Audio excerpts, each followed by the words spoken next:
Back to breaking news out of Italy now, and as I mentioned, a statement coming from Silvio Berlusconi's Forza Italia party suggesting that he is willing to step aside here and allow the Five Star movement and the Lega Nord, of course the right-wing party, to form a government. Let's get some context here and see what this means. Bloomberg's Milan bureau chief Dan Liefgreen is on the phone and joins us now. Dan, are we looking at, after months of inconclusive talks now, a government being formed and Silvio Berlusconi stepping aside to allow it? Well, it's definitely a significant development because Berlusconi, who is part of the center-right alliance, has been, shall we say, one of the roadblocks to putting up a coalition government between these two populist forces. That is, the League, the Anti-Immigration League, and then the Five Star populist movement.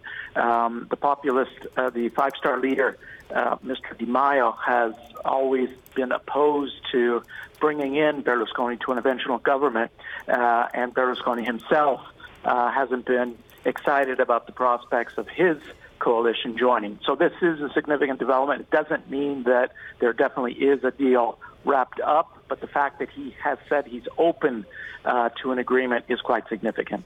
You know, it's interesting. I interviewed Luigi Di Maio maybe a year and a half ago, and we talked about the prospect of the Five Star movement actually being willing to join with some of the established parties, and it was something they were so anti and so against.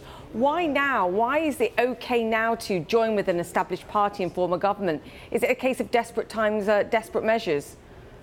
Well, certainly the Italian president, who's been, behind the scenes, trying to put together a government, has been using, as much pressure as possible to get an agreement.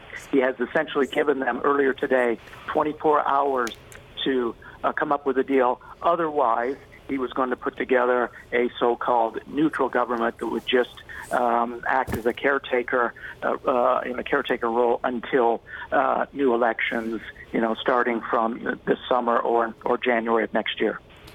Dan, admittedly, I'm not an expert in Italian politics, but when you hear about Berlusconi, you kind of have to think you can never count this guy out. Now that he is basically stepping aside, removing himself as an obstacle, can we count him out, or do we still need to keep in mind that he could make a comeback at any point and leverage his influence here? Well, there are a couple of issues. The first issue is legal related.